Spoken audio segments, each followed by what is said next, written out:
नमस्कार। आज आम्ही सगळे भारतीय जनता पार्टीचे कार्यकर्ते आणि महापालिकेचे इंजिनियर या गोकुळ टाउनशिपमध्ये उपस्थित आहोत। गोकुळ टाउनशिपमध्ये 3 आरक्षित जागा आहेत। एक जागेमध्ये 2021 साली सांस्कृतिक भवन बांधून पूर्ण झालं आहे, परंतु महापालिकेला आणि जनप्रतिनिधीला 3-4 वर्षामध्ये उद्घाटन करायला वेळ न मिळाल्यामुळे त्याची अतिशय दयनीय अवस्था झाली। आता जवळजवळ 1 कोटी रुपयाचा पुन्हा त्याला खर्च करून करावा लागेल अशी त्याची स्थिती आहे। त्याचबरोबर हा दुसरा जो प्लॉट आहे, ह्या प्लॉटमध्ये महापालिकेचे डंपर उभे आहेत आणि ते डंपर गेल्या 7-8-10 वर्षापासून उभे आहेत। ते सडलेले आहेत, त्यासाठीही कोणाला वेळ नाही।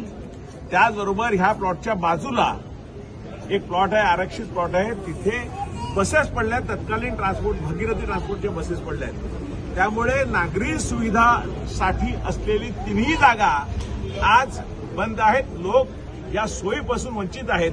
4 करोड रुपये संपून मानलेलं सांस्कृतिक भवन धुळखात पडलेल्या सगळ्या प्रकारच्या चोऱ्या तिथे झाल्या। तिथे नशेली माणसं, अनैतिक धंदे तिथे मोठ्या प्रमाणात होतात अशी बाजूबाजूच्या लोकांची तक्रार प्राप्त झालेली आहे।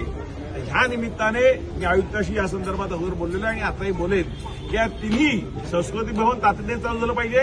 इथलं डंपर जे काय ऑप्शन वगैरे काय करायचं असेल, काय ते 10-12 वर्ष आता सडलेले आहेत, त्याचं करा आणि तात्काळ ही जागा ह्या परिसरातील लोकांना, गोकुळ टाउनशिप परिसरातील लोकांना गार्डनमध्ये बसण्यासाठी, मुलाला खेळण्यासाठी प्लेग्राऊंड करा अशी आग्रही मागणी मी करणार आहे। यासाठी मी तात्काळ तातडीने पाठपुरावा करणार आहे। धन्यवाद।